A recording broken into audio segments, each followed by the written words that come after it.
It's official, the ERAS tour is coming to theaters, and I've got all the details. This has been the most extraordinary experience of my entire life.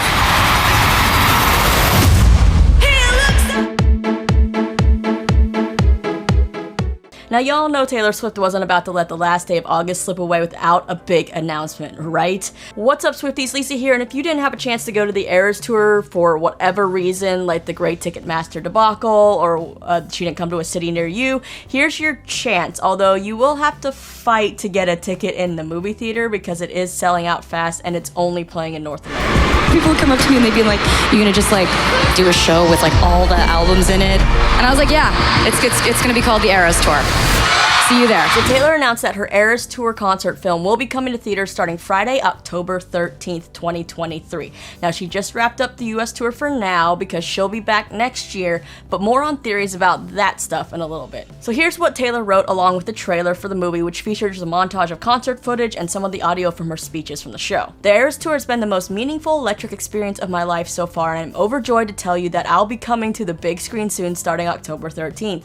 You'll be able to experience the concert film in theaters in North America. Tickets are on sale now. ERAS attire, friendship bracelets, singing and dancing encouraged. 1, 2, 3 LGB, if you know, you know. Heck yeah, delicate chant. 1, 2, 3, let's go, bitch! So yes, tickets are already on sale and they're going fast, and I gotta say, like, this isn't just a one-night only Fathom event thing either, which you hear about. This is a legit theatrical release that seems like it's gonna be running for at least a few weeks. My Cinemark app is letting me, like, buy tickets for November 4th, and that's as far as it goes, just in general for the schedule on movies, so it could be going for however long. If it's selling well, I could see it being here for a while. Alright, but you know that Taylor loves her little references and Easter eggs, and this movie showing is no different. The prices for the tickets, standard showings, her ticket prices are $19.89, get it, $19.89, and for kids and seniors, it's $13.13, because, well, her favorite number is 13, and she really is, like, thinking of everything, and all these, like, people are willing to, like, change their little prices to meet her little, like, Easter eggs, and I love that. There will also be popcorn buckets and souvenir cups available and stuff like that at various theaters, but more on that in a second. More details about this concert film. So it was filmed the first 3 nights of her shows in Los Angeles at SoFi Stadium.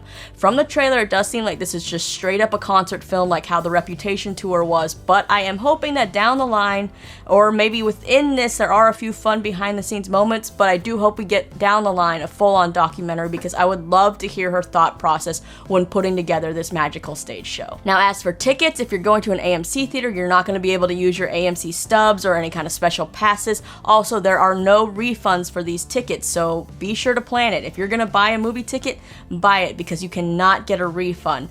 Once you commit, you commit. They did this so that resellers can't do what they did for the concerts and try to resell movie theater tickets, which seems kind of ridiculous, but you never know these days. It could have been possible what these people would be doing. So the runtime for the movie is listed at around 2 hours and 40 to 45 minutes on the AMC and Cinemark websites, which is shorter than the actual runtime of the concert, which was around 3 hours to 3 hours and 15 minutes.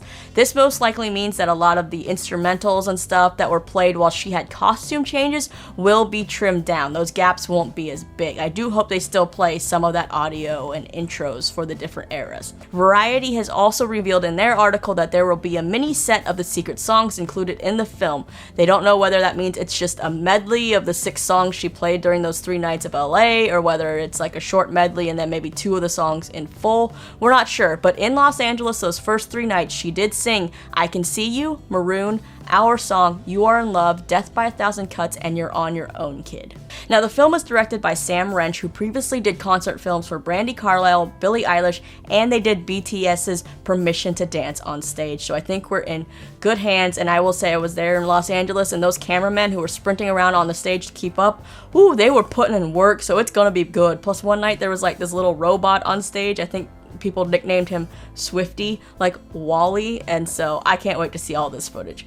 In addition, AMC and Cinemark have listed their popcorn buckets, which have become a standard thing now when you go to see blockbuster movies. Yes, I am one of those suckers who will buy them, just because I love collecting merch. But with your movie ticket, you'll get a free mini poster, and yes, you have to have a ticket to get the poster, at least at Cinemark, they list it that way.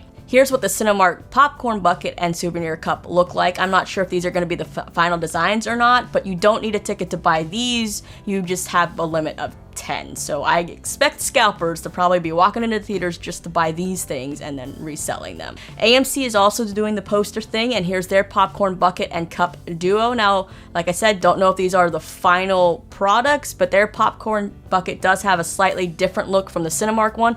The AMC one has black trim and a handle. Now, just some theories, because it wouldn't be a Taylor Swift video without theories, right? This concert film is only showing in North America. It does not have an international release date yet, and that's most likely because she's just really starting her international tour dates. She doesn't want to spoil the tour for those fans, even though everybody around the world seems to have been watching live streams, and you can look it up on YouTube and stuff, but like, she wants that magical experience for them to be when they see it live for the first time. Taylor is, however, coming back to North America next year, and so you have to wonder, now that she's put the tour out there for everybody in North America, will she make any changes to the actual tour to surprise us? I would love to see that. I know this is like a big spectacle of a show, and it's hard to change, set production and sets and stuff, and I don't remember how much of a break she has before she comes back to the US, but like, she could easily change up a few songs in a set list, or maybe add a song here or there, like, she added Long Live into the set list when she released Speak Now, Taylor's version. Who knows what we'll get by the time it comes back around. We could have Reputation TV and Debut TV by then, and maybe if we get Debut TV by then, she'll add in maybe a song permanently to the set list from Debut, which would be cool, but I feel like she could surprise us with anything. She is Taylor Swift after all. But I do think that it is a cool thing that she is doing to make this a special event, just like the tour was for those, people that couldn't go to the tour or those who want to relive it. I mean, if people are coming in costumes and stuff, just like they did for the actual tour, ooh, this is going to be quite a theater experience. I mean, people dress up for Marvel movies, they dress up for DC movies and other things, so this isn't that much different, right? It's also funny because, a lot of people complain, I won't go see a 2-hour movie, that's too long. These superhero movies are getting too long.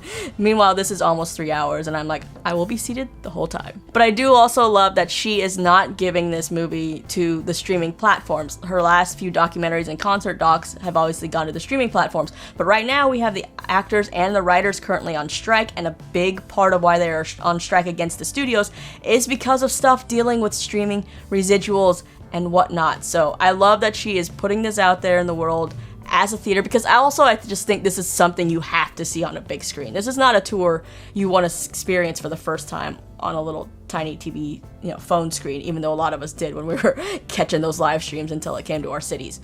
But it does give fans, like I said, in those cities that she didn't come to, a chance to see it, and you're getting like the best view. I mean, those cameras were up close in her face. If you just watch some of the footage from this trailer, it's gonna be good. And I'm just also hoping that she eventually releases it on like 4K Blu-ray and DVD and stuff, because I'm a physical medium person. I like to get that stuff. But this theater experience is going to be wild for people that aren't Swifties, that are in the theaters next door, because how you go to a movie and you're like watching this like sweet little drama or whatever you're watching, and you hear these big rumblings and stuff from the action movies next door. Imagine that though, and you're next to a theater full of Swifties just singing their hearts out to a concert for 3 hours. It's gonna be loud. So apologies in advance to everybody that's going to the movies during the time that this movie is out, and also all the theater workers. Be nice to those theater workers, okay, y'all? It's gonna be a fun time. But yeah, tickets are on sale now. It starts October 13th. Will run for at least what seems like a month or more, depending on how successful I'm guessing it is. I was at 2 of the 3 Los Angeles dates that were filmed, and I did see a camera person around in my section. I was right up there near the diamond for one of the nights. So I doubt that I'll have my face on there, but even the chance that a millisecond of my face could be on the big screen is enough to make me go multiple nights to this theater showing.